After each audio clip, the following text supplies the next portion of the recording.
I see that everybody got fixed up with their wetsuits for the swim. And so as we move out into the river on our boat here, we're going to be cruising out in Kings Bay as we get ready for our swim with the manatees. I thought I'd talk to you just a little bit about a few things on the bay here and in the river system and about our friends the manatees. So I wonder how many of you this morning really ever thought that you would get an invitation from a gentle giant, a species from the underwater, to swim with them in their winter gardens. Because that's what we have in store for us today, a special invitation from the species that has come in after roaming the shores of the United States. They come in the winter to this special place. To them, the spring waters that we'll swim in today are really warm, and it provides the warmth they need during the winter months, and they feed on the gardens underneath, and that's where they've invited us to come visit with them.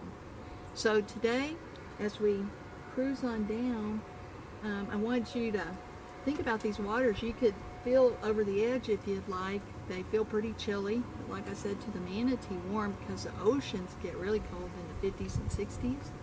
Here, the spring waters stay at a constant 72. So when you look around, you don't see anything special really about the water, just kind of looking at it. It's just pretty. But there is something really neat about these waters that I wanted to talk to you guys about. The waters here in Kings Bay are at the mouth of a river called the Crystal River, which runs 7 miles out to the Gulf of Mexico. It's a tidal river influenced by the tides. But what brings all the fresh water here at the 72 degrees that the manatees just love in the winter is springs, underground springs. Where does that come from? How does that work? Has anybody ever kind of given that any thought? I didn't until I swam here in the river with the manatees.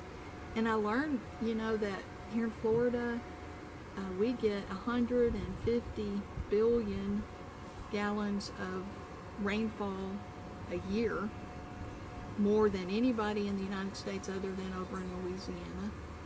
And that water goes somewhere. So when it comes down, I'm going to show you something here I brought with me on the boat today. It's a couple of pieces of limestone. So when that water comes down, it percolates through this limestone that is layered underneath us. And the limestone came from like 40,000 years ago. I know I'll probably get to talk to some of you guys later, or girls later, that are rock people. We can talk about this limestone. But if you think of it like a sponge maybe that you have in your kitchen, it's got little holes in it, and the water can go all the way down through it, just percolate down. And when it gets below the limestone layer, there's an aquifer or river that's a beautiful clean water that's percolated through this limestone that's below us. So you really are cruising over the top of it, just a wonderful river, while you're cruising on the top river. And what happens is the pressure of the water percolating through the rocks can cause fractures or cracks or vents in these rocks, and out of the vent pushes up that wonderful aquifer water that has percolated through our limestone. So that's what makes this place special, and it's the number of springs we have here. So in Kings Bay alone, which is the mouth of the Crystal River, we have 50 springs, and all the springs work together to push up water from the underground aquifer into what we see here at the bay. And we get 64 million gallons of fresh water in Kings Bay every day, which is filling up 97 Olympic pools. So it's just an incredible amount of fresh water, perfect temperature. And what happens, when we have this kind of water coming into the system, we see other friends that we might see that love the water as much as we do and as much as the manatee does. And those friends come from all different kinds of species. I think I ran across a couple of you this morning that had your binoculars with you, and those are my birders, I bet. And you might see that brown pelican we saw cruise over us a minute ago. you'll see the brown pelicans out here, or the osprey, or the egrets, or maybe a heron. And so our bird friends are here. Also in the waters themselves, if I've got some fishermen, if you've ever thought about, well, what can I fish for out here in Florida? We've got tarpon, bass, we've got gar. I don't think you'll fish for that. Those long-nosed old fish, kind of ancient looking themselves. We've got scallop, a great scallop season here. Crabs, frogs. We've even got turtles all over the place. You'll see them on the banks. Maybe y'all saw a few as we just pushed off the dock. We've even got alligators and snakes, but I don't want y'all to be worried about those alligators and snakes today, because where we're going to, it's a place where the manatees like to hang out and where they have invited us to be. And the alligators are not predators of manatees. They have no known predators, so we are not at risk there of having any alligator encounters. And the snakes will stay up along the shores, and we're going to be mostly in the center of the bay. So we'll be in good shape there. But these are a bunch of friends out here of these manatees that spend their time here in the waters, just like we do as humans, as you can see the development all around this beautiful, beautiful water system of these 50 springs. So I've got a couple of maps for you guys. I mean, this isn't something you have to use. It isn't something you have to read today. These maps I wanted to bring you, though, would just kind of be something you might look at when you go home as a souvenir. And the ones you'll take will be laminated.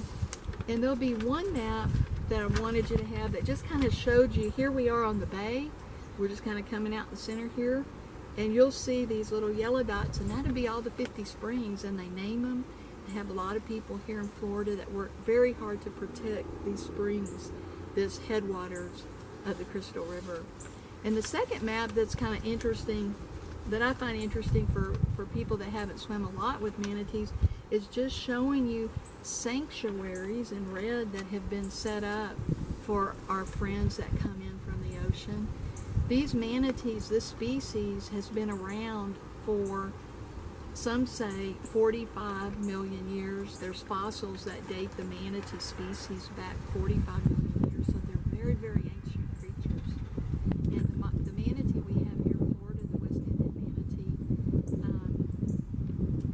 manatee, they're not all the same. I mean, there's 6 or 7 species of manatees, but this West Indian manatee, the modern one, has been in Florida waters for 1 million years. They know that for sure. And they know that the springs where they come to get warm, where we are today, have been here for 40,000 years. So the manatees have been around the planet, the globe. The West Indian manatees have congregated here in Florida. And then there's, I would say, you know, the counts are a little different every year, but there's about 6,000 manatees that hang out in Florida and find that to be their home all year round. But in the winter, they have little places in Florida that they pick out where there's either spring water or there's power plants with warm water, things of that nature. And we have 500 manatees that on a regular basis come every year into Kings Bay. And they're just from an ancient world from 45 million years back. And what's happened is some of our thinkers about, you know, sitting around thinking, man, we got this wonderful water system, and we've got an ancient species that lives underneath the underneath species, and then we got humans up here. We might conflict sometimes when we interact. So they set up some manatee sanctuary zones, and we're going to be cruising out towards the sanctuary zone here in a minute. That's where we're headed now. And in the sanctuary zone, there'll be buoys and things of that nature set up out there, and you may see some right off in the distance. We don't cross those lines ever. That space is for our manatee population that comes in, and if they cross back over that line, that means our invitation to swim with them is ended, and they are extremely protected in the sanctuary, and we don't cross into there because that's their place where humans have no interference with them whatsoever. So when we swim, we'll swim outside the sanctuary zones, and the manatees will choose when the invitation to swim with them has ended by crossing back into their sanctuaries. So these maps are kind of handy if you guys want to look at those later. So as we're approaching right now our swim zone, I wanted to talk to you just a second about the manatee and this phenomenal creature you're going to see today. Like I say, we've got about 500 here in Kings Bay. I don't know how many we're going to run into today, and we never know. It's different. And you might see some babies, and you might see more so than babies, you're going to see the big ones. There's the mamas and the daddies. And so nobody, I know y'all have seen the films inside and looked at all of our rules and stuff. We're swimming with them. But I just wanted to show you one more time. I'm going to get a volunteer at the back of the boat here, and we're going to just kind of pull this measuring tape I brought with me to show you what 10 feet looks like. So we're right about there. That's 10 foot. So our manatee friends, our species from the underworld, they're going to be about sometimes 10 foot long. They range, some can be 15 feet long. 1,000 pounds is kind of average for a weight for an adult. So we got a giant on our hands here, and I just needed y'all to realize, you know, when you think, well, I'm swimming with a giant, what does that mean? Because I'm not that big. Is that scary or anything? Nope. We got a gentle, gentle, gentle species that's come here to share this water with us. The manatees are vegetarian, so the wonderful grasses that grow in this fresh water are turtle grasses, sea grasses of all kind, algae. They even have a manatee grass. And the manatees have these molars that regrow and regrow and regrow to help them chew down these grasses that are in the waters. So they have their own habitat. That's their real garden that we're going to see today. The grasses and the manatees going to those grasses. They'll be over in the sanctuaries eating and sleeping. And when they come out, they may come out to play for a while before they go back out to eat. So you'll see these big giants, these 10-foot giants coming, and you're thinking, whoa! No, they'll come at you really slow. And if they want you to play with them or to interact with them or to just enjoy their space, you will know it because they stay slow and gentle at all times. They're not aggressive whatsoever. So what has happened for us today here is we have been given such a wonderful privilege to have an underwater species, those from the underworld, come to us and interact with us, the upper species. And I just wonder why sometimes. I mean, of course we know why here, because of these waters and all it brings, the food it brings in, and the habitat it has for them. But since they don't speak, a manatee has sounds. You might hear a mama call a baby down there with a squeak. They can hear 200 feet away. They hear that mama. But these manatees don't have the ability to walk on their feet and come sit down at a table with us and speak to us. So I've given it, you know, my thought, and a lot of people here in Citrus County give it their thoughts, and we've got really smart people thinking on it, and all of you can help with that because we've got runoff from development from all of these houses. When we put our pesticides on, that might wash down into the waters. When we fertilize our yards, I think sometimes that washes down. We've got farms and the waste coming down into the waters. When the storms come, all of the things from the population of the upper world may get dumped into the water. We see sometimes with this climate change situation happening that our water coming up from those vents is not as much as it used to be. And when that happens, the salt can get a lot higher up in these fresh waters, and then the grasses don't grow, and our manatees may not be able to eat as much. And it also affects us. All of these things I'm talking about, there are problems, but they're their problems.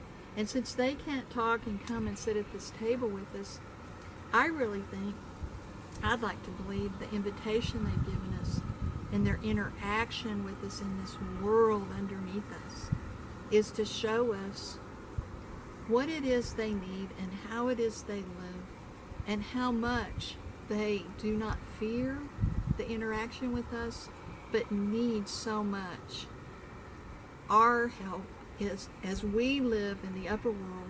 They need so much our help to not hurt them, because they are fragile and they live at our expense sometimes because of what we do in the upper world. But today, I mean, you may come to your own theories, and I'd sure like to hear them. But today, what we're going to do is have this wonderful swim. Everybody is going to get their snorkels on here in a minute, get our flippers on. We're going to be as gentle as we can be as we float in these waters and interact with just the wonderful ancient species, the West Indian manatee of Citrus County, Florida. Thank you very much.